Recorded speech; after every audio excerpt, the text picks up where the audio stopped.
makanya ditangkap, itu bukan sukarela, Bang. Terus yang kedua, kamu mengatakan tadi Yesus itu murid-muridnya ada senjata. Pertanyaan saya, untuk apa senjata itu?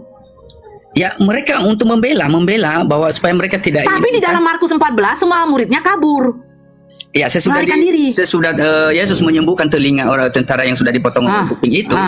Kabur. Itu barulah mereka mengerti maksud Yesus bahwa tidak harus seperti itu gitu kan. Dan mereka berlarian jadinya. Mereka tidak setia. Yang penting kan ada di sana penyerangan ada. Di sana ada penyerangan, Kak. Yang penting yang saya bilang itu ada dalilnya. Tanya, jadi Tuhan butuh dibela, Bang. Tuhan butuh dibela. Lari ke situ dulu. Bang, ya. Tuhan butuh dibela. Loh, saya tanya, Tuhan butuh dibela. Ya kalau saya ada jawaban, saya itu nanti ada. Tapi yang ini dulu yang kita fokuskan. Iya, Tuhan butuh dibela kok. Enggak, tunggu dulu. Yang kita fokuskan tentang Yudas dulu, Yudas. Loh, kau tuh tidak akan bisa ngeles. Tentang Yudas dulu kita diapain, Kak? Bahwa Yudas tidak mengenal Yesus dalam keraguan-raguan. Jadinya begitu. Bukan tidak mengenal, bukan tidak mengenal. Sekarang begini, di mana datanya Yudas takut? Bukan, ya buktinya dia tidak menjawab Yesus, dia orang-orang di situ yang menjawab. Di mana datanya? Datanya Yudas dalam ketakutan. Yudas itu ada di antara tentara-tentara itu. Saya tanya, di mana datanya Yudas dalam ketakutan? Begini kan. Contoh ya, saya kasih contoh bisa. Saya kasih contoh. Saya mau mengantarkan polisi untuk menangkap kawan saya misalnya kan. Begitu saya melihat saudara-saudara saya. Sekarang saya tanya, polisi itu membawa senjata atau tidak? Tentu ya. Nah, kenapa kau takut sementara polisi? Saya tanya dulu, yang menangkap Yesus, apakah cuma 2 tentara Romawi? Banyak. Jadi ngapain? Begini kak. Ya, saya kasih contoh dulu ya. Saya kasih contoh dulu, dengar dulu, kasih saya kesempatan ya. Oke. Ketika ia mengantar, begitu dia melihat bahwa teman-temannya seperti teman-teman muridnya Yesus di depannya menghuluk pedang. Takut dia ke belakang. Lalu maju lah. Tunggu dulu. Murid Yesus membawa pedang. Iya, bawa pedang. Tapi katanya tidak ada bawa pedang. Hanya buktinya ada, Kak.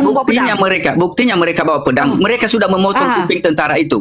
Untuk apa pedang itu? Pokoknya adalah itulah. Ya jadi setelah Yesus menyembuhkan kuping itu, setelah Yesus menyembuhkan kuping para tentara Romawi itu. Gabriel gimana tuh Gabriel? Mengertilah murid-murid. Boleh dibantu jawab. Ya, bantulah Gabriel. Udah sakit kepalaku Gabriel.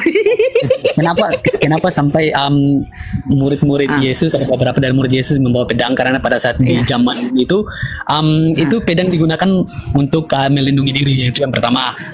Jadi tunggu dulu. Tapi Yesus ajaran kasih, kalau ditampar pipi kiri berikan pipi kanan. Kok bawa pedang? Makanya nanti disembuhkan kuping itu, Kak. Dikembalikan kuping tentara itu. Jadi mana ajaran kasih? Mana ada ajaran kasih? Itulah kasih, Kak, disembuhkan Yesus kupingnya. Bukan. Kata Gabriel. Tapi bukan. Ini tidak melenceng. Memang bawa pedang untuk melindungi diri. Iya benar, tapi ini tidak melenceng kepada ajaran yang diajarkan oleh Yesus Kristus. Tapi ini we are talking about like pada zaman dahulu sebelum adanya Yesus Kristus turun di dunia. Dan ini udah ada apa ya? Itu udah diimplementasikan pada zaman itu. Saya tanya. Ini murid-murid Yesus itu pada bawa pedang, itu emangnya mau berperang? Emang di zaman Yesus ada berperang? Enggak, bukan dalam untuk mau berperang sama musuh mereka, enggak, tapi jadi ngapain dia bawa pedang? Buat jaga-jaga diri. Di mana datanya? Di mana datanya murid Yesus dipersenjata dengan pedang? Nggak ada dipersenjatai, Kakak. Nggak ada dipersenjatai, Kakak. Itu kan orang itu mencari yang apa loh, yang nggak bisa dijawab. Ya, Bang. Di mana murid Yesus yang 12 orang ini datanya mereka itu memiliki pedang. Iya. Tapi buktinya mereka sudah memenggal kuping tentara itu kan? Buktinya. Bang. Loh, berarti murid Yesus ini ada pedang. Salah satu dari murid-muridnya maju dan memotong kuping tentara itu. Nah, ngapain mereka ada pedang, Bang? Saya bertanya, ngapain ada pedang? Ya namanya mereka kan sedang berjaga-jaga. Mereka meskipun Kenapa mereka berjaga-jaga? Kenapa mereka berjaga-jaga? Ya karena mereka tahu bahwa Yudas yang mengkhianati gitu. Jadi ceritanya mereka memiliki pedang untuk melindungi Tuhan. Jadi Tuhan butuh perlindungan. Ya, bermaksud begitu. Melindungi junjungan mereka. Melindungi pemimpin mereka. Yesus bukan Tuhan. Ya terserah mereka mau jadi Tuhan, mau tidak. Mungkin junjungan mereka, enggak, kalian yang mengatakan, kalian mengatakan bukan begini loh, mereka lindungi. Sebentar, Anda dari tadi nggak ada pakai data, ya. Kata Yesus, jualah jubah untuk membeli pedang. Berarti Yesus menyuruh murid-muridnya berjaga-jaga. Betul kan, Gabriel? Nah, sekarang pertanyaan saya, kenapa Tuhan harus dilindungi? Bukan dalam hal, bukan Yesus mengatakan seperti itu dan diwajibkan para muridnya itu untuk melindungi dia. Bukan. Dalam menjalankan misi di bumi itu kataku. Misinya apa di bumi? Ya, jadi murid-murid, meskipun sebenarnya dia bukan takut, tetapi kan buktinya kan waktu dipotong kuping itu. Saya tidak tanya dipotong. Dia sembuhkan loh, Kak. Bukan itu maksudnya untuk berperang. Dia sembuhkan loh kuping itu, Kak. Saya tidak tanya dia sembuhkan atau dia apa. Yang menjadi pertanyaan kami ketika Yesus mendapat gelar sebagai Tuhan, apakah Tuhan butuh dilindungi? Nah, tentang Yudas tadi dulu kita kupas dulu. Lo betul. Lo kan mengatakan Yesus, ya kan, menyuruh muridnya menjual jubah untuk membeli pedang. Pertanyaan saya, ketika muridnya memiliki pedang, apakah Tuhan butuh perlindungan? Ya, sebenarnya maksudnya bukan pedang pembunuh sih, maksudnya begitu. Jadi pedang itu bukan kalau bukan untuk ibarat ngupas bawang, udah untuk ngupas bawang. Nah, ketika begini. Dengar dulu. Bang. Ya, Saya dengar, Bang. Ketika Yesus menyuruh menjual jubahnya untuk membeli pedang, salah satu pada muridnya menghulut pedang. Ini ada pedang di sini katanya. Kamu tidak mengerti apa yang dimaksud katanya kan. Bukan itu, Bang. Pedang itu ada pada murid-muridnya itu kan untuk berjaga-jaga, ya kan? Nah, pertanyaan saya, mereka berjaga-jaga melindungi Yesus kan? Ya. Bukan untuk melindungi Yesus, tapi melindungi diri mereka masing-masing. Jadi kan bisa jadi juga, walaupun dia melindungi bisa juga, semuanya bisa. Sekarang terus. Yudas tadi waktu dulu. Yesus, dengar dulu. Waktu Yesus masuk ke dalam taman Getsemani, apa pesannya kepada 3 muridnya? Berjaga-jagalah kamu di sini. Kan katanya Gabriel. Ya, betul. Nah, Yesus kenapa menyuruh murid-muridnya berjaga-jaga? Menyuruh 3 muridnya berjaga-jaga ketika dia berdoa di taman Getsemani? Kenapa? Supaya kamu jangan jatuh dalam pencobaan katanya. Nah, sekarang jatuh dalam pencobaan apa? Ya, pencobaan supaya mereka, ya salah satunya ya itu tadi. Apa? Mungkin dalam penangkapan itu supaya berjaga-jaga. Berarti Yesus takut ditangkap? Tidak juga, karena itu sudah harus peristiwa yang Yesus tidak takut ditangkap. Terus ketika dia berdoa di taman Getsemani, kenapa keringatnya dia merasa takut? Ya, itu dalam keadaan sebagai hamba. Ya, jadi waktu sebagai Tuhan, apakah dia butuh dilindungi? Ya tidak, bukan dilindungi, tidak ada dilindungi. Terus ngapain disuruh menjaga aku? Tidak. Terus fungsi pedang itu untuk apa? Ya kan itu kan prinsip murid-muridnya. Loh, murid-muridnya pada kabur loh.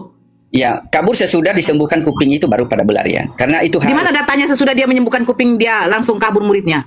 Iya. Ada. Mana? Sesudah kejadian penyembuhan kuping itu kan di surat apa? Di Matius, Markus, Lukas, Yohanes, di mana? Bukan ditangkap, tapi menyerahkan diri ujung-ujungnya kan, menyerahkan diri. Dia tidak lari kan. Memang itu harus dijalaninya. Loh, kamu baca di dalam Yohanes, mau saya baca? Andai saja sebenarnya kalau dia tahu, dia sudah di mana dia menyerahkan Jober. Dia lari, dia menyerahkan diri. Tapi dia tidak lari kan. Loh, di mana dia menyerahkan diri? Ya, buktinya dia tidak pergi, Kak. Dia udah tahu bahwa dia ditangkap. Tapi dia tidak. Loh, karena dia sudah dikepung sama tentara-tentara Romawi. Cemananya kau? Sebelumnya dia pergi berdoa dulu, kan gitu. Terus? Belum ada tentara-tentara, tapi dia udah tahu bahwa saatnya sudah tiba. Di mana dia menyerahkan diri? Ya ini, aku di Yerusalem, kamu tidak menangkap aku. Mana datanya? Nah, saatnya inilah aku di hadapan, baru iblis menguasaimu katanya, gitu kan? Saya bertanya ketika di Taman Getsemani, di mana dia menyerahkan diri? Akulah Yesus, tangkap aku. Itu menyerahkan diri, bobol. Iya, yang namanya. Siapa yang kamu cari? Yesus dan Nazaret. Dia tanya siapa yang kamu cari? Ini akulah katanya, kan gitu. Yesus dan Nazaret. Di mana dia menyerahkan diri? Saya ini katanya, saya ini gitu kan. Kan itu artinya menyerahkan diri, bukan. Udah tahu dia ditangkap, harusnya dia lari. Jangan nggak diskusi sama orang penipu. Dari tadi saya minta datanya. Di mana ketika muridnya memotong telinga salah satu penjaga itu, tentara itu, langsung muridnya kabur. Itu di mana? Itu di Matius 26 ayat. Silakan. Sampai bacakan. Iya, bacakan, Bang. Bacakan. Singkatnya aja. Jadi pada saat itu Yesus berkata kepada orang banyak, Di mana? Di mana setelah dia memotong itu, baru murid-muridnya kabur? Di mana? Di Matius 26, start dari Matius 26. Ya, silakan baca. Sampai 56. Ya, baca. Jadi Yesus berkata kepada orang banyak, tangkaplah aku ini. Terus maka kamu datang dengan lengkap dengan pedang dan untuk menangkap aku. Padahal tiap-tiap hari aku. Bang, saya bertanya di mana? Di mana setelah mengapakan telinganya apa itu, mereka langsung kabur. Di mana? Di Matius 26 yang tadi aku. Iya, bacalah Bang. Kau mau menunjukkan datanya terus saya yang baca. Iya kan, Anda kan minta data kan, terus aku kasih kan. Iya, bacakan datanya. Saya kalau mengatakan di dalam Yohanes 18 ternyata nggak ada, gimana? Bukan Yohanes, maksudnya bukan Yohanes 18 tapi Matius 26. Berarti bertentangan. Oke, saya bacakan Yohanes 18 ya, 10. Lalu Simon Petrus yang membawa pedang menghunus pedang itu, menetapkannya kepada hamba imam besar dan memutuskan telinga kanannya. Nama hamba itu Malkus. Kata Yesus kepada Petrus, "Sarungkan pedangmu itu. Bukankah aku harus minum cawan yang diberikan Bapa kepadaku?" Maka pasukan prajurit serta perwiranya dan penjaga yang disuruh orang Yahudi itu menangkap Yesus dan membelenggu dia. Lalu mereka membawanya mula-mula kepada Hanas. Kepada Hanas adalah mertua Kayafas. Di mana murid-muridnya setelah memotong salah satu hamba imam itu, telinganya putus, di mana mereka langsung kabur murid-muridnya? Nah, di situ kan aku kan bilang kan itu ada ayat lanjutannya di Matius 26 50. Bang, bacakan, Bang. Bacakan. Iya, itu kan di Yohanes kan, terus ada bacakan, Bang. Abang tahu, saya bilang bacakan, Bang. Oke. Kau bilang di Matius 26, tapi nggak mau kau bacakan. Lucu kau. Bacakan lah Bang, biar tahu kita isinya apa. Tadi saya dari tadi bacakan data. Lucu. Ya, gimana situ? Warahmatullahi wabarakatuh. Waalaikumsalam. Waalaikumsalam. Coba bacakan. Bentar aku cari. Ya.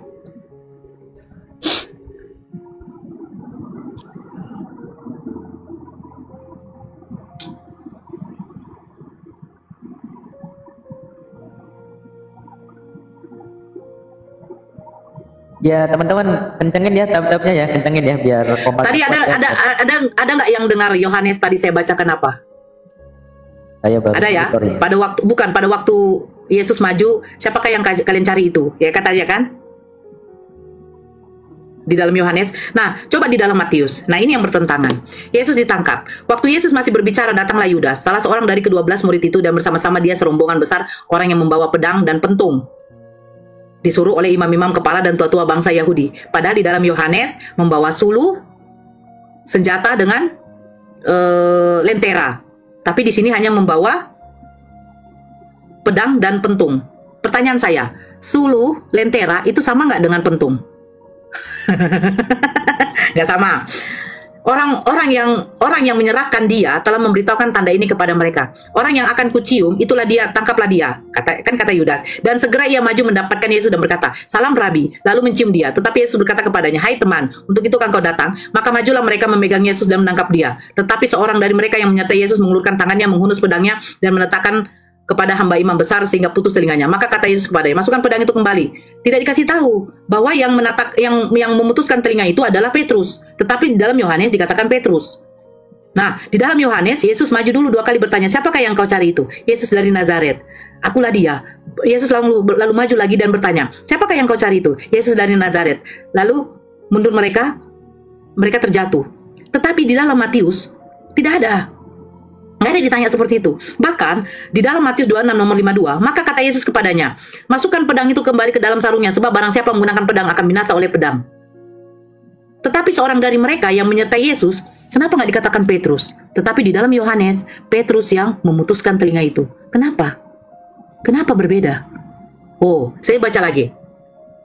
"Jika begitu, bagaimana akan digenapi yang tertulis dalam kitab suci yang mengatakan bahwa harus pada saat itu Yesus berkata kepada orang banyak, 'Sangkamu aku ini penyamun, maka kamu datang lengkap dengan pedang dan pentung untuk menangkap aku. Padahal tiap-tiap hari aku duduk mengajar di bait Allah, dan kamu tidak menangkap aku. Akan tetapi semua itu terjadi supaya genap yang ada tertulis dalam kitab nabi-nabi.'" Di dalam kitab nabi-nabi, apa tertulis dalam kitab nabi-nabi? Lalu semua murid itu meninggalkan dia dan melarikan diri. Pertanyaan saya, kenapa di dalam Matius? Pertanyaan saya, kenapa di dalam Matius, kenapa tidak siapa yang memotong telinga salah seorang hamba dari imam besar? Siapa, Bang? Bentar. Terus sekarang mau bahas yang mana? Mau yang Saya tanya, kenapa di dalam Matius atau Yudas yang ketakutan atau gimana sih? Satu, di mana Yudas ketakutan? Kedua, dengarkan saya baik-baik. Kenapa di dalam Matius tidak diberitahu siapa yang memotong telinga hamba seorang imam besar itu? Ketiga, bentar. kenapa Yohanes menuliskan Yesus harus bertanya dulu 2 kali, siapakah yang kau cari? Tetapi di dalam Matius, Yesus tidak ada bertanya apa-apa. Kenapa berbeda ini? Kenapa kontradiksi? Selamat pagi Mbak, saya Rotas Kristen. Iya, selamat pagi Bang. Iya, jadi maunya Mbak itu sekarang kita bahas tentang yang mana? Yudas ketakutan atau yang mana? Mau saya ketika tertulis di dalam Yohanes, ketika Yesus bertanya siapakah yang kau cari sampai bertanya 2 kali, kenapa Yudas tidak langsung maju mencium? Tetapi di sini di dalam Matius, Yesus tidak perlu menjauh. Loh. Karena yang di hadapan Yesus Kristus itu bukan Yudas tapi pasukan Romawinya. Jadi dia bertanya, siapakah yang kita cari? Sekarang buka di dalam Yohanes 18 nomor 4. Pertanyaan saya, pada waktu tentara Romawi datang, Yudas ikut atau tidak? Ikut. Ya udah. Tapi kenapa di dalam Matius Yudas langsung maju mencium Yesus, tetapi di dalam Yohanes Yesus harus bertanya 2 kali dulu? Kalau yang di dalam Matius itu penjelasannya berbeda, Mbak. Kalau kenapa Yudas maju untuk mencium Yesus Kristus, karena penyesalan karena dia telah menjual Yesus Kristus. Saya bertanya begini loh Bang, kamu pahami pertanyaan saya Gabriel? Di dalam Yohanes, kenapa kenapa Yesus harus bertanya 2 kali, siapakah yang kau cari? Tetapi di dalam Matius, Yesus tidak ada bertanya-tanya siapakah yang kau cari. Tiba-tiba maju Yudas dan mencium.